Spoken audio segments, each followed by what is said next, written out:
Terus ketiga, mumpung ada Pak Wamen juga nih Pak, izin mau nanya soal RKUHP Pak.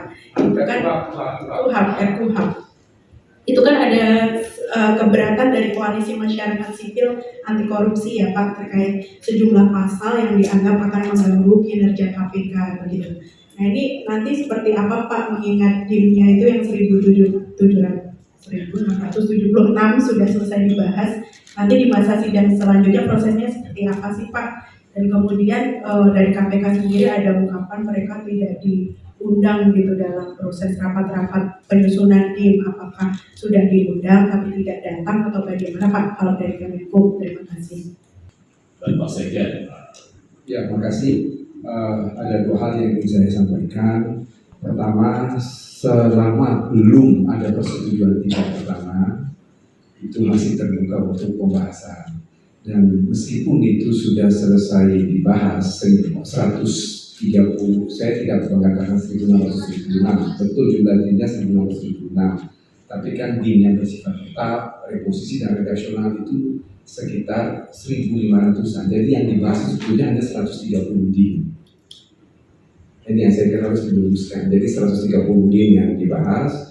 Ini meskipun sudah selesai pada tanggal 10 Juli, tetapi kita lihat Komisi 3 masih membuka rapat dengar pendapat umum pada tanggal 21. Dan saya kira statement yang disampaikan oleh Wakil Ketua DPR, Pak Sufmi Dasko Ahmad itu sangat jelas bahwa DPR dan pemerintah tetap membuka partisipasi publik. Sehingga nanti dalam masa sidang yang berikut akan dilakukan pembahasan lagi terhadap masukan-masukan yang diperoleh dari RPDU. Yang kedua, draft ini kan masih bersifat dinamis. Kita Undang-Undang Hukum Acara Pidana itu tidak akan mengatur KPK atau BNN, tetapi dia bersifat umum. Oleh karena itu kalau dibaca secara teliti, ada berbagai tindakan yang itu dikecualikan untuk Komisi Pemberantasan Korupsi.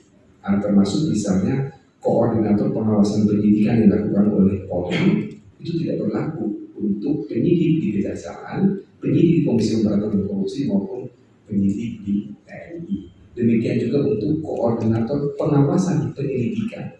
Itu berlaku untuk semua kecuali untuk TNI, KPK, dan Kejaksaan. Bahkan upaya paksa seperti penangkapan-penahanan kan harus berkoordinasi dengan Polri. Tetapi itu dikecualikan untuk Kejaksaan, TNI, dan Komisi Pemberantasan Korupsi.